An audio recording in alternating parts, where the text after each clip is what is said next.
we're live. I'm ready, yes. Okay. I'm ready. So we're in Parliment Square Yes. in London. So can you tell me a bit about why you're here?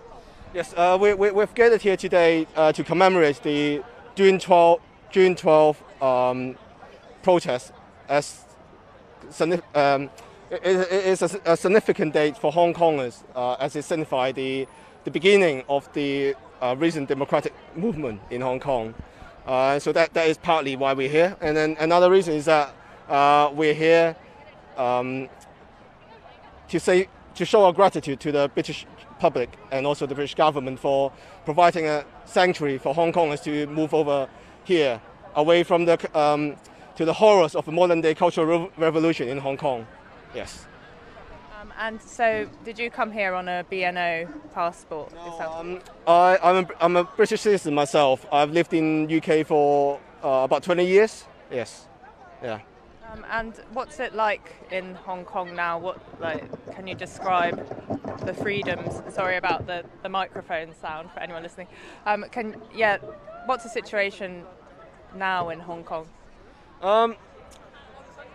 Well, I'm not I haven't been to Hong Kong recently, so I can't really say for sure, and as I haven't experienced it myself. But a recent report has shown that there have been 34,000 visa requests coming from Hong Kong in 2 months. So, and thousands of Hong Kongers have already arrived in UK. When so many people leaving their home, there must be something really wrong going on there, as you can imagine. Yeah. You're here today. What kind of capacity are you here in? Are you involved in organising this? Yeah. So I'm the co-founder and conveyor of a protest group called Justitia Hong Kong. Justitia as in justice in Latin. We organise activist events like this one, like protest. We also support Hong Kongers to integrate into UK and collaborate with other local civil societies and charities as well. So yes, I'm one of the organisers of today's protest. Yes. And how did it come about, this organisation? Well, I started getting involved into supporting the democratic movement in Hong Kong since 2019 as an individual. I wasn't involved in any particular group or campaign group, whatever. I was just doing it as an individual. Sometimes I would organise stuff with my friends, or I would join other groups.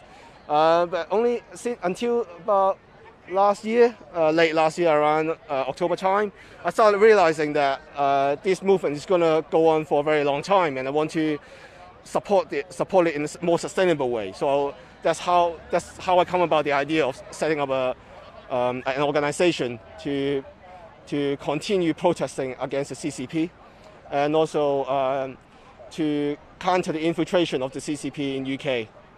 Yeah. And there was a lot of people here gathered at Parliment Square. Can you tell me a bit about what you were doing? So earlier we were actually in Leicester Square. We invited a few speakers to give speeches, including activists in exile from Hong Kong, local activists in UK, and also we had a few people who gave speeches there, including activists from the Tibetan community. And also we were singing British national anthems as a gesture to show our gratitude to the general public in UK. That's pretty much what we were doing earlier. Yeah. Yeah. Thank you so much. Maybe just quickly to talk a bit more about how Hong Kong and how Beijing seems to be drawing Hong Kong into its orbit. So, what does that show?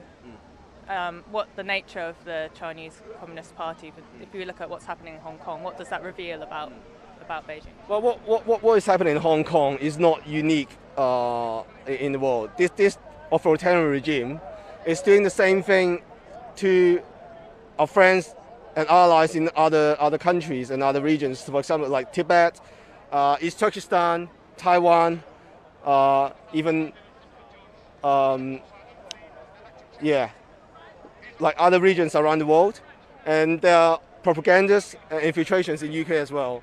I think this kind of reminds Hong Kong who have come over here to UK that the threats of the CCP doesn't end in Hong Kong, they're also here in UK. And how Hong Kongers can contribute to this country is to support the UK people to fight against the CCP infiltration here. Yeah. And finally, what are your thoughts on the UK government, what the UK government has done so far, and the international response as well? So three days ago, Dominic Raab finally confirmed that China has broken the promise according to the Sino-British Joint Declaration, and they're going to take measures against it. I'm happy to hear that, and I hope they can act quickly to sanction government officials in Hong Kong and in China to let them know that there are consequences for breaking a contract, an international treaty. This is how I wish they're going to respond. Yeah. Okay. Well, thank you very much. Thank you. Thank you. So I'm starting to lose my voice. No, that was perfect. Okay, so that was the organizer of just from Justitia who were doing the protest here today. I think we're going to finish now, and yeah, we'll have another video coming out on Monday evening on the UK broadcast, so you can have a look at the summary there.